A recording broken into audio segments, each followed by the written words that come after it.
Thank you, Gina, for opening your beautiful home, and thank you, Marty, for putting all this together. Some years ago, I was teaching animal rights at a local school, and the students decided they wanted to focus on elephants. And we saw a film about elephants in the wild, and then we went to the LA Zoo, and we were horrified by the conditions that the elephants were living under.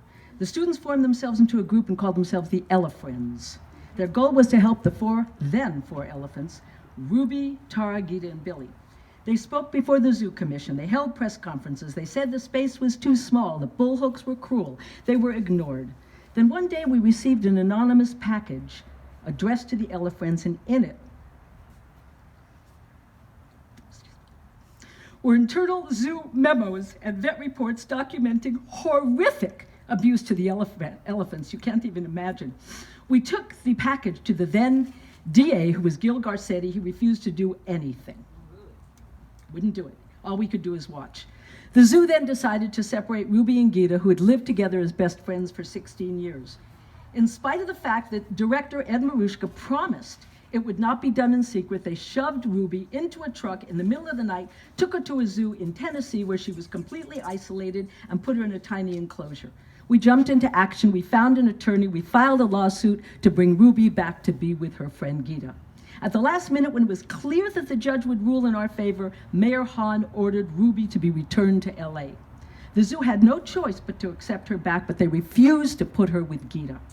I saw Ruby in a small cage, flinging her trunk against the steel bars in anger, as she watched her lifelong companion stand day after day in pools of blood and excruciating pain. Gita's feet were disintegrating for years of standing on hard surfaces. This never happens in the wild. Soon after Ruby was returned, Tara was found dead in her enclosure. Her feet had disintegrated from spending years on hard surfaces. A new mayor was then elected, and we pleaded with him to tell Ruby to pause. He agreed. Ruby went to the sanctuary, but what about Gita?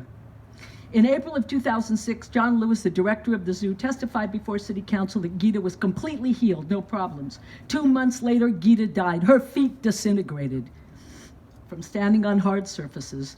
The zoo continues to this day to convince City Council that keeping elephants in captivity is important for education and conservation. But what education?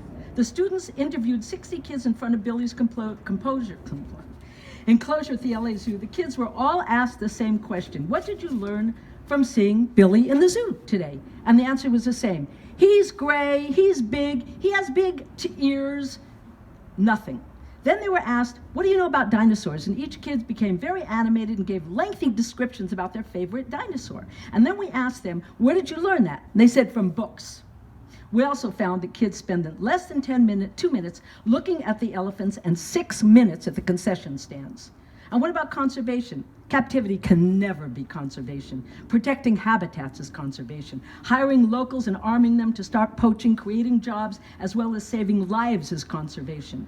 13 elephants have died at the LA Zoo, and many more have been transferred and lost. Billy is still at the LA Zoo, standing in one place all day, swaying back and forth. As Paul said, is called stereotypic behavior. It's from unrelenting stress over which he has no control. His feet are cracked, he is in tremendous pain, he's displaying all the symptoms that killed Gita and Tara. And just like with Tara and Gita, the zoo is lying and denying that there's anything wrong with Billy. They're fighting to keep Billy. We have to fight harder. We have to get Billy to the sanctuary before he dies like Tara and Gita. We must not let the zoo kill Billy.